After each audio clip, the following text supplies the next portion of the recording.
සුබ දවසක් වේවා සියලු දෙනාටම Inu fashion with Renuka YouTube channel එකට ඉතාම ආදරෙන් පිළිගන්න ලබනවා. අද අපි පාඩමට යමු මොකද්ද කරන්න කියලා බලමු. අද මම කියලා දෙන්නේ මේ වගේ ලස්සන ලන්ච් බෑග් එකක් මහගන්න විදිහ. මෙන්න මේ විදිහේ මේ බෑග් එකම තමයි මේ වගේ ලස්සන ලන්ච් බෑග් එකක් මහන විදිහ තමයි අද කියලා දෙන්න යන්නේ. එහෙනම් අද වීඩියෝ එකට යමු.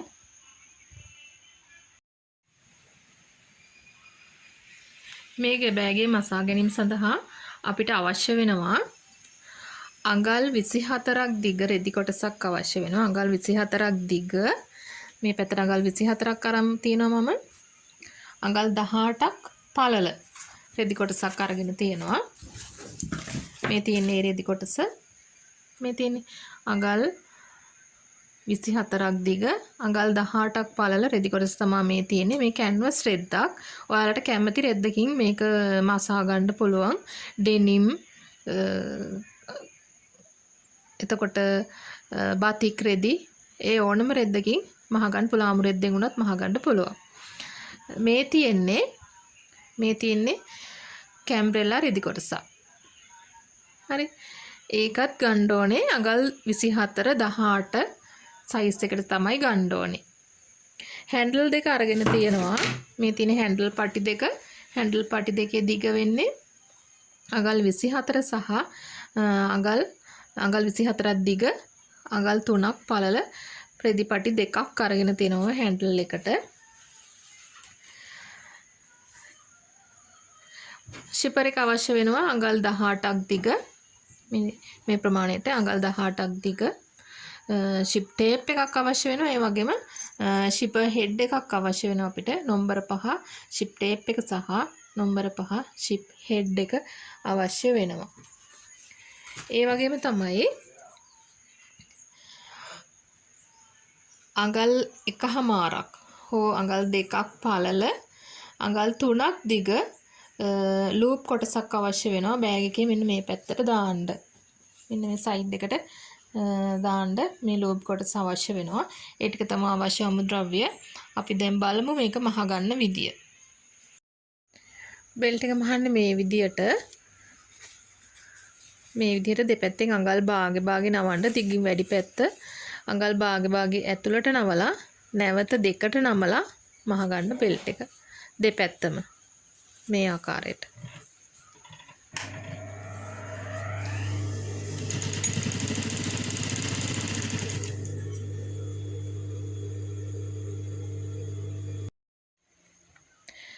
මේ ආකාරයට දෙපැත්තම මහගන්න. මම මේ පැත්ත මහලා තින්නේ. දැන් මේ පැත්ත මහන්න ලෑස්ති.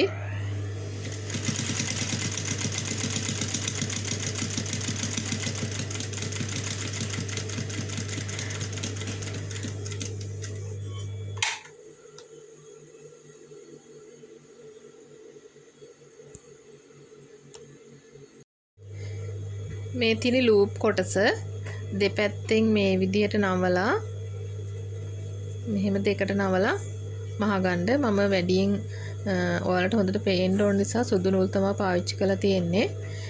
නැත්නම් රෙද්ද පාටින්ම නූල් ගන්න අවශ්‍ය වෙනවා.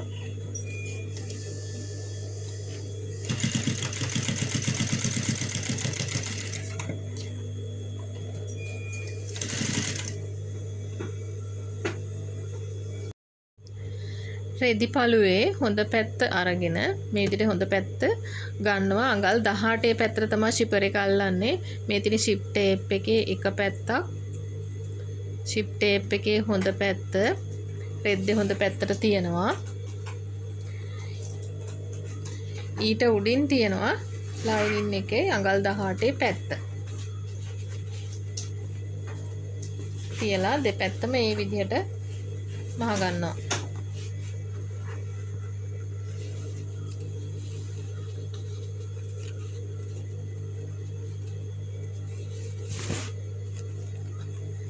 රෙද්දේ හොඳ පැත්තට ෂිප් ටේප් එකේ හොඳ පැත්ත තිබ්බා. ඊට උඩින් ලයිනින් එක තිබ්බා. ඊට පස්සේ තමයි මහගෙන යන්නේ.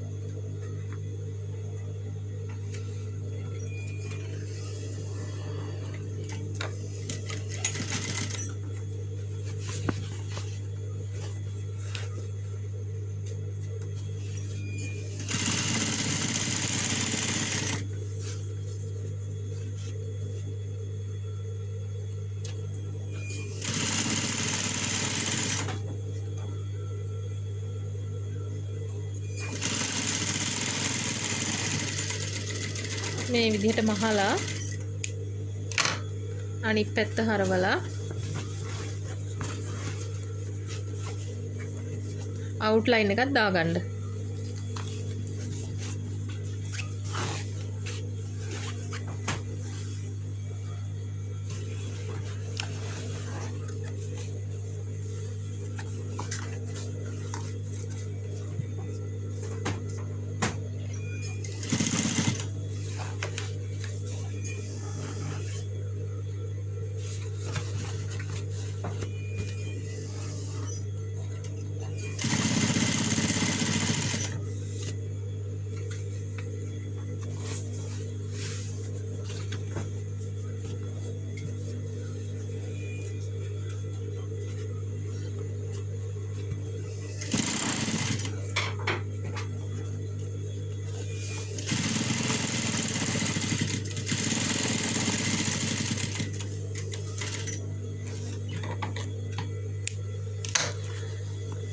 අනිත් පැත්තත් ඒ විදිහමයි. රෙද්දේ හොඳ පැත්තට ෂිප් ටේප් එකේ හොඳ පැත්ත තියෙනවා.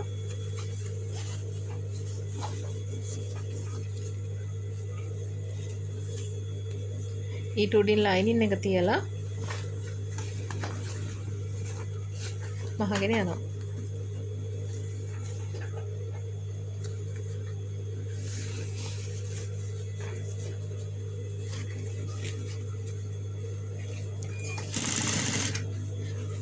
මේකට ස්පොන්ජ් කෑල්ලක් උනත් දාන්න පුළුවන් ඇතුළට තව ශක්තිමත් බව වැඩි වෙන්න.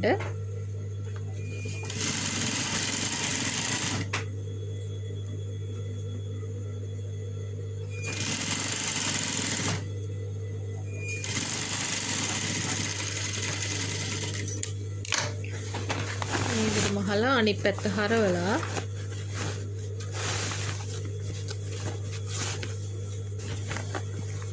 අවුට්ලයින් එක දානවා.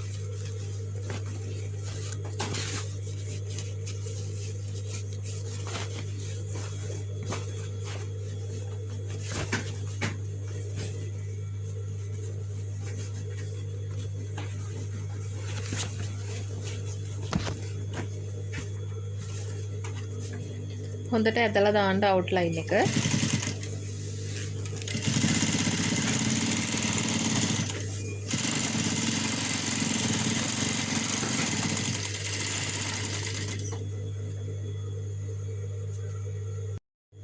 අල්ලන විදිය බලමු. බෙල්ට් එක අල්ලන විදිය බලමු. ෂිප් ටේප් එකේ අපි අල්ලපු ෂිපර් එකේ මේ පැත්තේ අඟල් 1/2ක් විතර ඇතුළතින් බෙල්ට් එක මෙහෙම තියෙනවා. තියලා මැද පරතරය අඟල් 6ක් වගේ ඉතිරි වෙන්න දෙපැත්තෙන් මහ ගන්නවා. මේ විදිහට තියලා දෙපැත්තෙන් මහ ගන්නවා. මෙතන ඉඳලා අඟල් 1/2ක් වගේ තමයි තියන්නේ.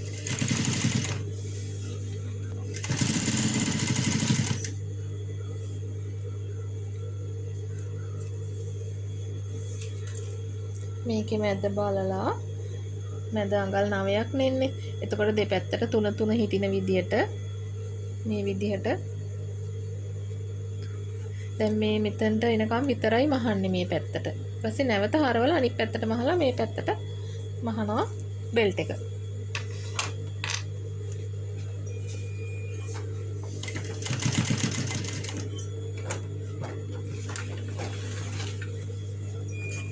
මේ පැත්තට හරවලා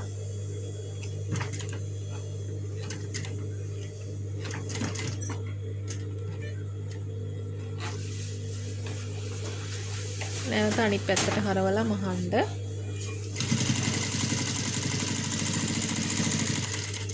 ඔය විදිහට අනිත් පැත්තත් ඒ විදිහමයි. බෙල්ට් එකේ අනිත් පළුව දැන් මෙන්න මෙහෙම තියෙන්නේ අල්ලපුවාම මේ පැත්තත් මෙතන ඉඳලා මෙහෙට අඟල් 6ක් ලකුණු කරලා මැදත් 6ක් වෙන්න ඕනේ. මෙතන ඉඳන් මේ පැත්තට නම් මෙතන ඉඳලා මෙහෙට නම් අඟල් 1/2ක් වගේ තමයි ගන්නෙ. මේ ප්‍රමාණයට බෙල්ට් එක තියලා මෙහෙට අඟල් 6ක් වෙනකම් මහලා මේ පැත්ත හරවලා නැවත මෙහාට මහනවා.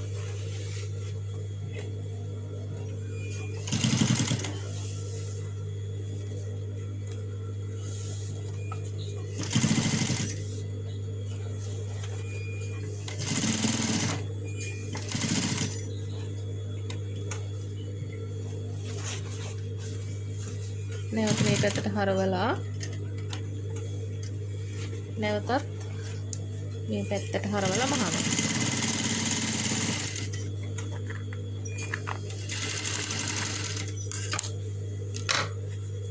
මෙන්න මේ විදිහට තමයි බෙල්ට් එක අල්ලපුවාම තියෙන්නේ. දැන් අනිත් පැත්තේ සයිඩ් එකටත් බෙල්ට් එක අල්ලගමු.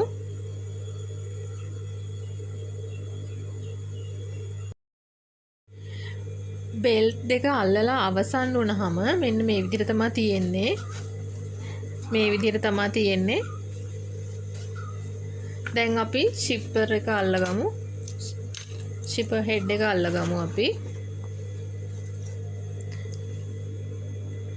මේ විදිහට ෂිපර් හෙඩ් එක අල්ල ගන්නවා. ෂිපර් හෙඩ් එක දාගන්න.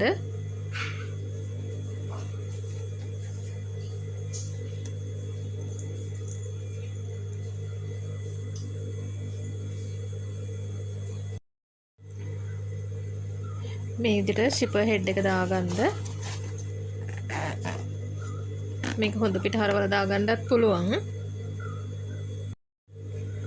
මේ විදිහට බෑගයේ කට දෙපැත්තේ හරි මැද හොයාගන්න ඕනේ. හරි මැද හොයාගෙන මෙහෙම කට් මාක් එකක් දාගන්න. මෙහෙම නවලා නැවතත් මේ දෙපැත්තේ හරි මැද හොයාගන්න ඕනේ. මේ විදිහට දෙකට නමලා මේ විදිහට හරි මැද හොයාගන්න. අනිත් පැත්තෙත් ඒ විදිහටම හරි මැද හොයාගන්න. හරි මැදවල් 3ක් හොයාගෙන තියෙන්නේ අපි. මෙතනයි මේ දෙක අතරේ මැදයි. ඊට පස්සේ මේ දෙක අතරේ මැදයි. මේ දෙක අතරේ මැදයි.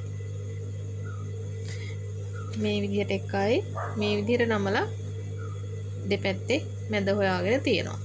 දැන් අපි මහගත්තු ලූප් එක මෙතනින් මේ විදිහට තියලා මහගන්න.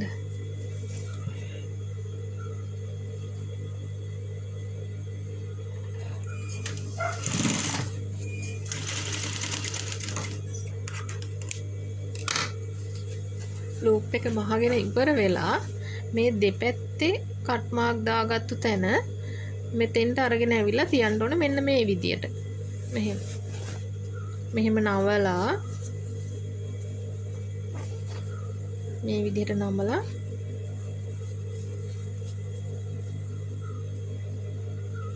නමලා මෙතෙන්ට ගන්න. මෙහෙම.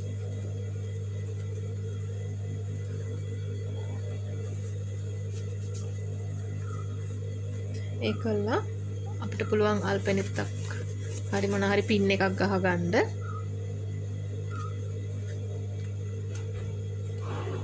පින් එකක් ගහලා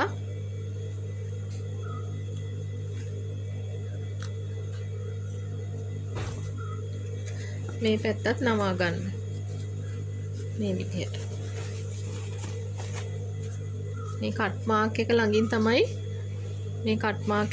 තමයි මෙතෙන්ට නවන්නේ. මේ විදිහට. නවලා මැදින් මහන්න. මේ ආකාරයට.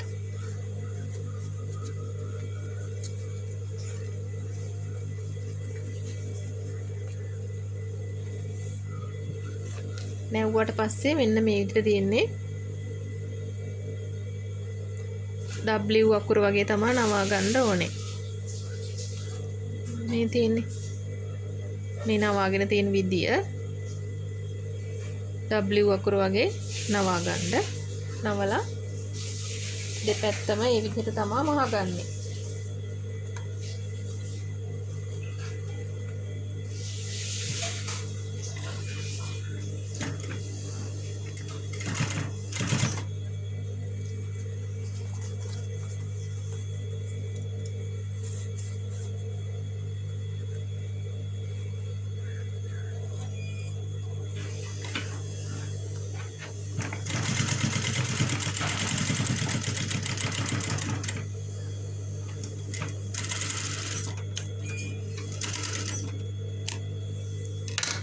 නවලා මහලා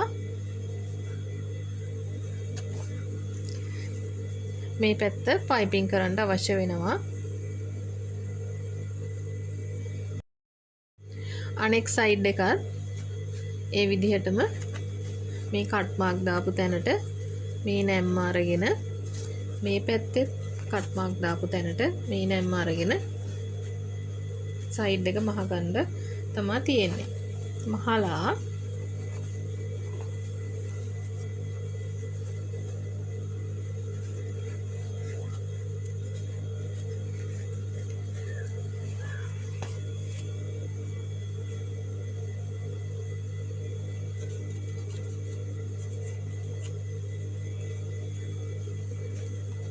මහලා දෙපැත්තම පයිපින් කරගන්න. මම පයිපින් කරන විදිහ පෙන්සිල් කේස් එකේ දිත් ඉගැන්නුවා. ඒ විදිහටම තමයි පයිපින් කරගන්නේ. දෙපැත්ත මහලා ඉවරුනහම මෙන්න මේ වගේ තමයි එන්නේ. මෙන්න මේ ආකාරයට එන්නේ. වැඩිපුර තියෙන කොටස් ටික දෙපැත්තේ වැඩිපුර තියෙන කැපුම් කෑලි ටික කපලා අයින් කරන්න. කපලා අයින් කළා මේ විදිහට අඟල් 1.4ක විතර කැම්බරේලා රෙදි කොටසක් අරගෙන මේ දිගට දිග ප්‍රමාණයට අරගෙන පයිපින් කරගන්න.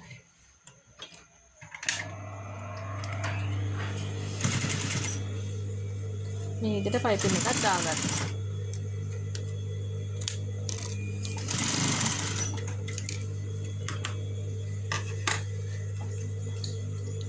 දෙපැත්ත මේ ආකාරයෙන් පයිපින් කරලා අනිත් පැත්ත හරව ගන්නවා.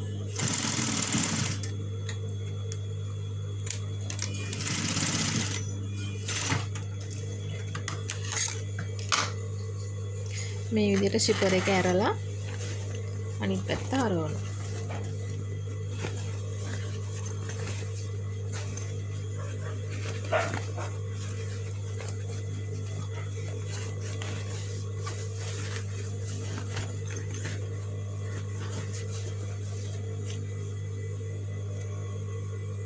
අඟල් 18 පැත්තට තමයි ෂිපර් එක අල්ලලා තියෙන්නේ. මේක ටිකක් දිගින් වැඩි. මේකට වතුර බෝතලය, කෑම පෙට්ටිය, ඒ වගේම කුඩයක් වගේ දාන්න පුළුවන්. මේක දිගින් වැඩි.